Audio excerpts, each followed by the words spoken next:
एक बार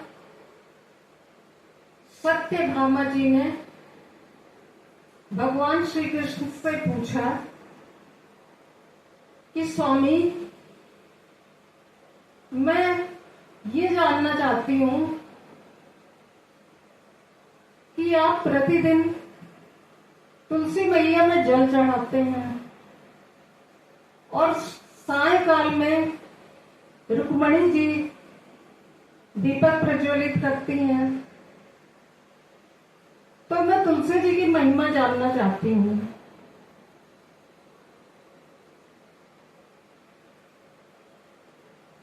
भगवान ने कहा कि देवी, ये तुलसी कोई और नहीं, लक्ष्मी का ही रूप है और ये मुझे अत्यंत प्रिय है और विष्णु जी की पत्नी भी है।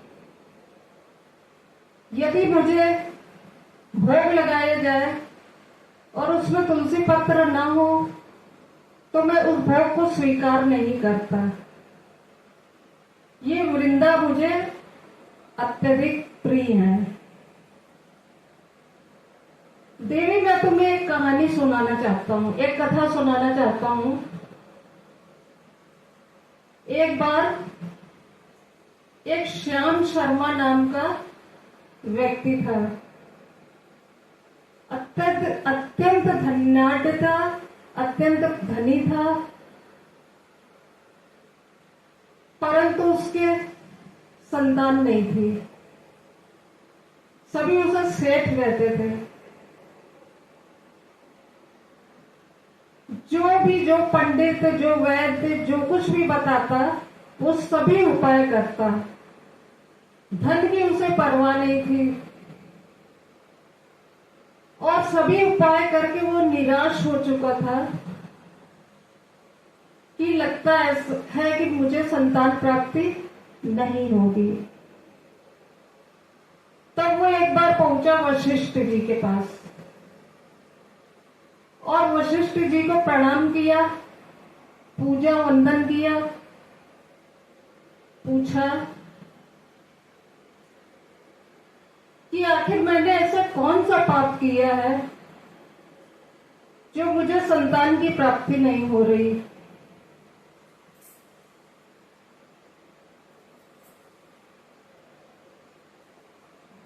तो वशिष्ठ जी ने अपनी दिव्य दृष्टि से उस श्याम शर्मा का भूतकाल जान लिया और कहा कि सेठ, तुमने पिछले जन्म में अत्यधिक बड़ा पाप किया है और यही वजह है कि तुम्हारे यहां संतान नहीं हो रही।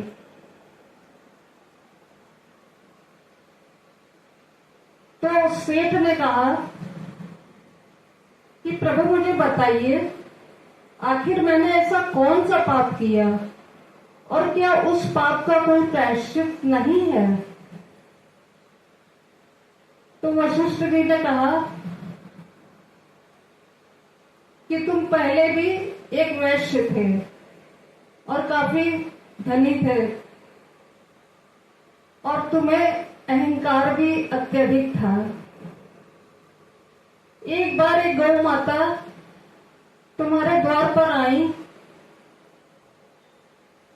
बेचारी भूख और प्यास से व्याकुल थी और उन्होंने अभी अभी बच्चे को जन्म दिया था, पर उन्हें भोजन देना तो दूर, तुमने पानी तक नहीं पिलाया और उनको धक्का देके भगा दिया। वो बेचारी गौ माता बेहोश हो गई और बेहोश होने के पहले उन्होंने तुम्हें श्राप दिया कि कभी भी तुम्हें संतान की प्राप्ति नहीं होगी और वो उन्हीं का श्राप है जो तुम्हें संतान की प्राप्ति नहीं हो रही है। क्योंकि गौ माता तो पूजनीय है, उनका तो हमें सम्मान करना चाहिए और आपने उनका अपमान किया।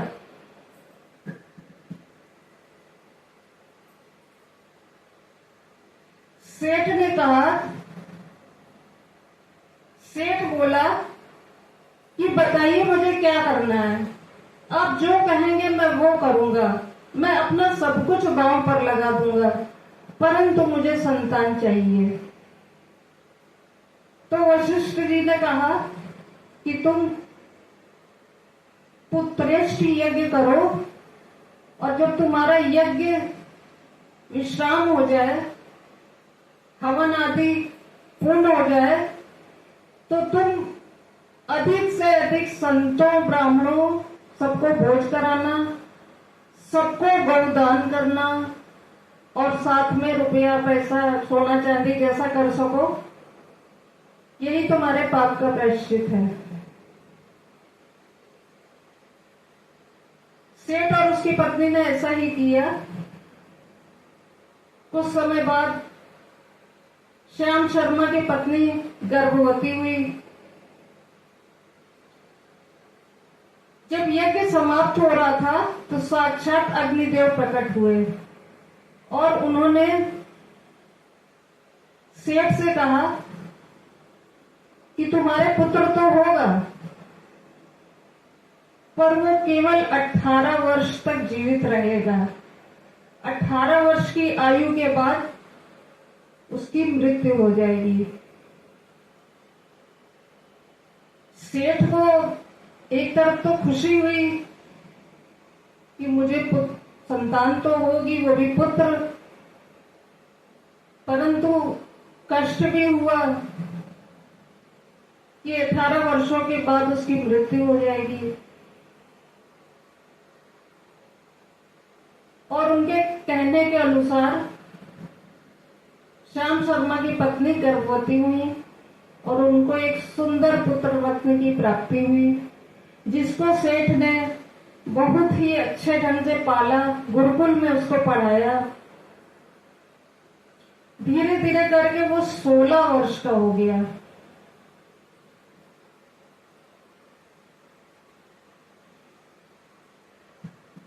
जब 16 वर्ष का हो गया तो सेठानी के मन में आया कि मैं अपने पुत्र का विवाह कर दूं, और सेठ से बोली कि मेरी यह हार्दिक अभिलाषा है, मैं अपने पुत्र का विवाह होते देखना चाहती हूं। सेठ ने बहुत समझाया। उसने बोला ये किसी भी कन्या के साथ अत्याचार होगा, 2 साल बाद इसकी मृत्यु हो जाएगी और इतनी उम्र में वो बेचारी क्या करेगी, कष्ट के सिवा उसे क्या मिलेगा। सेठानी फिर भी नहीं मानी।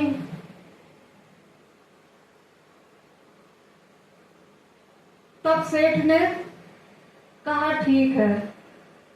पास के गांव में एक गरीब कन्या से उसका विवाह कर दिया गया और वो कन्या इतनी सुशील थी, इतनी गुणवती थी, प्रभु भक्ति में लगी रहती थी, सर्वगुण संपन्न थी। उसने अपने सास ससुर और पति की इतनी अधिक सेवा करी और बिल्कुल अपने माता पिता की तरह उनको सम्मान दिया, प्यार दिया, और वो दोनों भी उसको अपनी पुत्री ही मानते थे। पति से अत्यधिक प्यार करती थी। अब वो दिन आ गया, वो 18 वर्ष का होने वाला था बालक।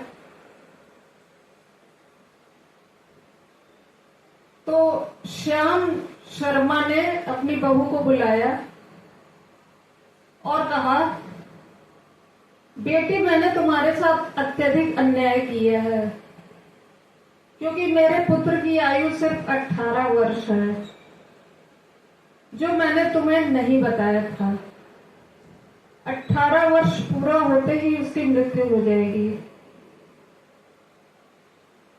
तो वो बोली पिताश्री, माताश्री, आप बिल्कुल भी चिंता मत करिए, आपने कोई गलती नहीं करी, मैं सब संभाल लूंगी। ऐसे करते करते वो दिन आ गया। एक दिन पहले ही उस कन्या ने क्या किया, तुलसा माता की पूजा करी, चुनरी चढ़ाई और उनसे प्रण ले लिया कि ये धर्मराज यमदेव जी के दूत आने वाले हैं, अब मेरे पति की रक्षा आपके हाथ में है।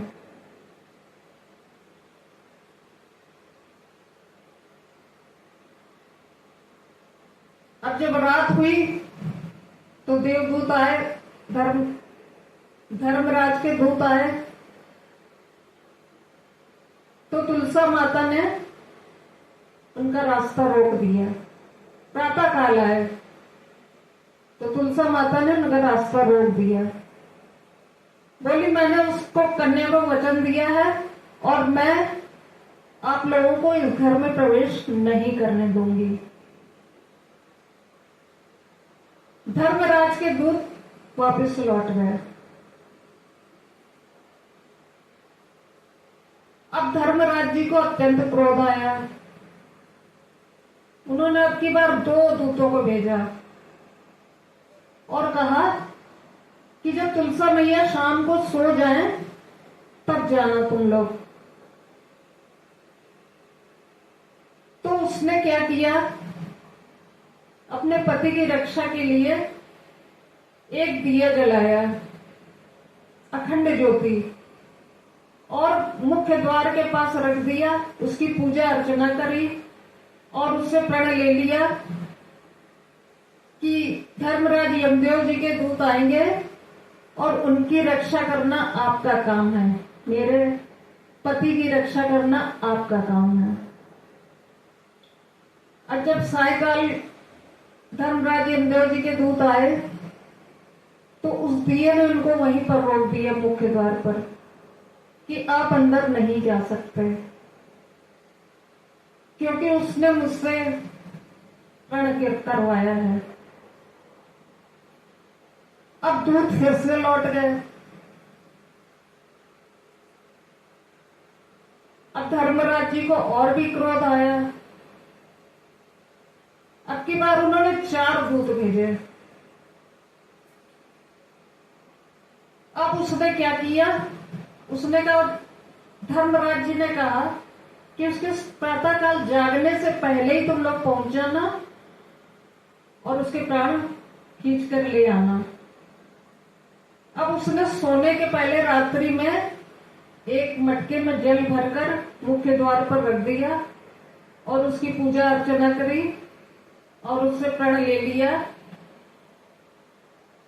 कि आप मेरे पति की रक्षा करेंगी, धर्मराज यमदेव जी के दूत आने वाले हैं, और अपना आराम से सो गई।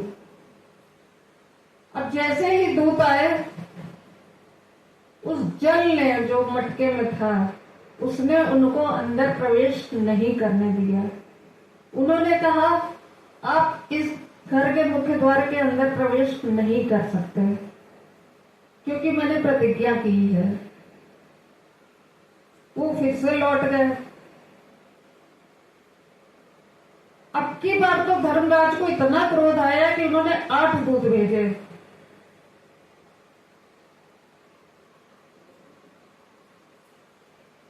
अब की बार उस कन्या ने क्या किया, अपने मुख्य द्वार पर गौ माता को बांध दिया,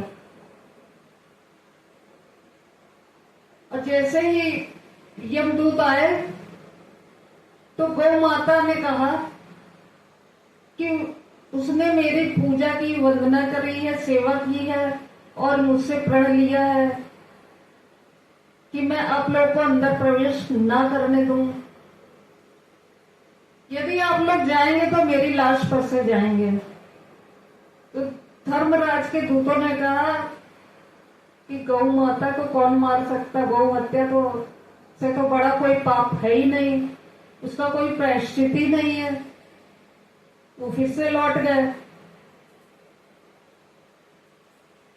अब धर्मराज जी स्वयं अपने भैंस पे सवार होकर आए और जैसे ही उसने देखा कि धर्मराज जी आ रहे हैं, वो दौड़ के गई, उनके चरणों में गिर गई और प्रणाम करके पूजा करने लगी। तब धर्मराज जी ने उसके मुंह से अनजाने में निकल गया कि अखंड सौभाग्यवती रहो पुत्री। उसके बाद धर्मराज जी अंदर प्रवेश करने लगे तो उसने कहा कि अभी तो आपने मुझे वरदान दिया है कि अखंड सौभाग्यवती रहो, फिर आप मेरे पति के प्राण कैसे ले सकते हैं? उसकी पतिव्रत धर्म, उसकी सरलता को देखकर धर्मराज इतने अधिक प्रसन्न हुए कि मुस्कुराने लगे और उसके सिर पर हाथ रख के आशीर्वाद दिया कि पुत्री तुम वर मांगो मुझसे। तो उसने कहा मुझे आप देना चाहते हैं तो एक वर दे दीजिए कि मेरे पति की आयु 100 वर्ष हो। मैं अपने पति से अत्यधिक प्रेम करती हूँ और मैं चाहती हूँ कि वो 100 वर्ष तक जिए और स्वस्थ रहें। धर्मराज जी ने कहा तथास्तु और चले गए।